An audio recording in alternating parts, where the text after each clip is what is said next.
Welcome to Module 2 of Solution Focused Trifecta, a guide to being solution focused. I'm Joe George. Let's start building. Now, hopefully you've already done page 11 of your workbook. If you haven't, please pause now and do so. Thinking about what's working, what went well, what helped make it happen, what were the highlights. Also think about what were the key points from Module 1. We're going to review some of them right now. For example, Solution Focused Trifecta is made up of 3 tenets, 3 skills, and 3 segments. And the task that you were asked to do was to try to replace Y and limit U and I while you put on your halo and honed your solution focused looking, your solution focused listening to create the solution focused language. Today, we're going to practice using those skills more, and we're going to apply them to the what works segment.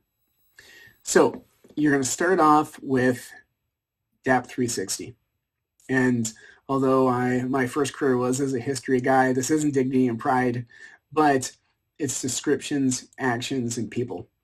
Descriptions, you're rolling around in the nouns. Anything it said, explore it. What is that thing? What's it look like? Get a picture. The actions, similarly, you're rolling around in the verb. Who's doing what? You're asking that person, how did they get through it? What did they do? How did they remember to do it? And then the people. It's not just the people who are identified. It's what do those stakeholders know and see in the person in front of you?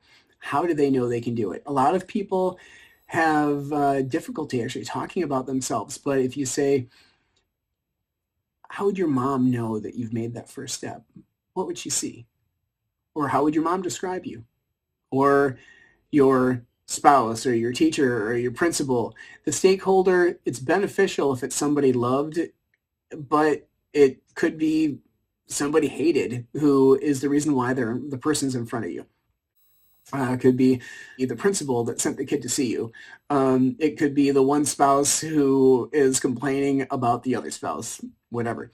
But again, it's looking at the person from an outside perspective to get a 360 view of what's going on. Scaling is one of the bread and butter techniques for solution-focused practice. And the beauty of it is that you can scale almost anything. I regularly put my scale to numbers, but you could do it with favorite foods where they get a ranking of the foods for little kids, or games or cars or cartoons. And it doesn't have to just be like a number line or a smiley face line, which you'll see on the next slide. It could be interactive. It could be Velcro strip that you have up on the wall or around your door, and you put little characters up and down. It could be some sensory path that you have on the floor where they jump around. It could be a bunch of different things. For older kids, like grades, say 4 and up, it's a lot of people end up putting it to either a smiley face line like on the screen or a number line. And solution focused practice can be 0 through 10 or 1 through 10. There's no wrong scale. I prefer 1 through 10, so all the resources that I provide are listed at 1 through 10. And as you see here, there are sample questions that you could possibly throw out 1 through 3 and 4 through 6 or 7 through 10. But in practice, the number doesn't matter. Don't analyze and disagree or agree with the number. The number is just a representation. What you need to do is dive into that number to see what it means. So you're exploring, if they say they're at a 3, wow, you're already at a 3. What are you doing to keep you there rather than be lower? But if they say they're at an 8, don't say, really? No, the 8 doesn't matter. It's, okay, well, what puts you at that 8? What's that look like? What are the first small signs? And then you explore what it means.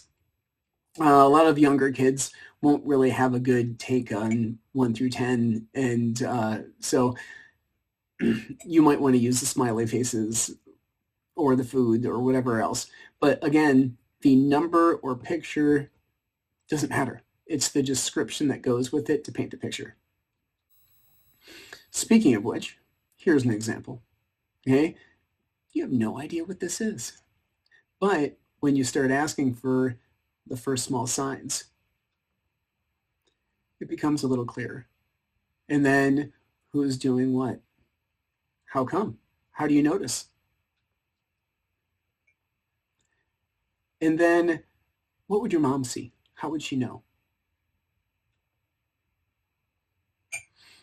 Pretty soon after you explore to build that 10 and to ask for the descriptions, actions, and people involved in the first small signs and the list, you get a clear picture. And this actually is the solution-focused trifecta structure. It's laid out as what's wanted, what works, and what's next. What's wanted itself has two parts. What's wanted now, which is the best hope, and what's wanted later at the end, like after you have it. We're not going to dive into this thoroughly right now. I just wanted to give you an overview of what it looks like, and what we are going to do is practice building what works. What works is the exploration of strengths, successes, improvements, exceptions, coping. It's the good stuff that keeps them moving. Even if they're at a 2, they're not at a 1. So if they're at a 2, what helped them be at a 2? What are the small things that are working, even just sometimes, to help them keep moving forward? And explore it, build it, identify it, and then you can extrapolate that good stuff into other areas of their life. And there are many opportunities that you're going to have to redirect, because when you're looking at what works, people like to regularly drop into problem talk. For this, you do the same thing you would do in any practice. You don't immediately stop them and say, what would you like instead? You have to validate and acknowledge. You have to listen, validate, and acknowledge, so then you can listen, select, and build. Because they have to feel like you care. They have to feel invested, because you do care. You are invested. And they won't let you help redirect them unless you validate. So that's where you need to start. Turning to page 14 in your workbook, you'll see a whole bunch of examples on different ways that you can jump into what works. And they're all just different little hooks to help them think about, okay, this is where you are now. How you doing it? What's helping you be here? What's working? And then exploring it. I want you to please look at page 14 and pick one of those that you think, oh, that makes sense. I can do that. And on page 15, it goes over basically what's on the screen right here. It just laid out in a slightly different way. So just think about how you can delve into what works using something that you can remember. Identify it and start using it. So now it's time to go take and pass that quiz, work on the solution-focused skills, build what works, watch the videos, and do the workbook. And in the meantime, keep trying to do good and do well. And I'll look forward to seeing you soon. Thanks a lot. Bye-bye.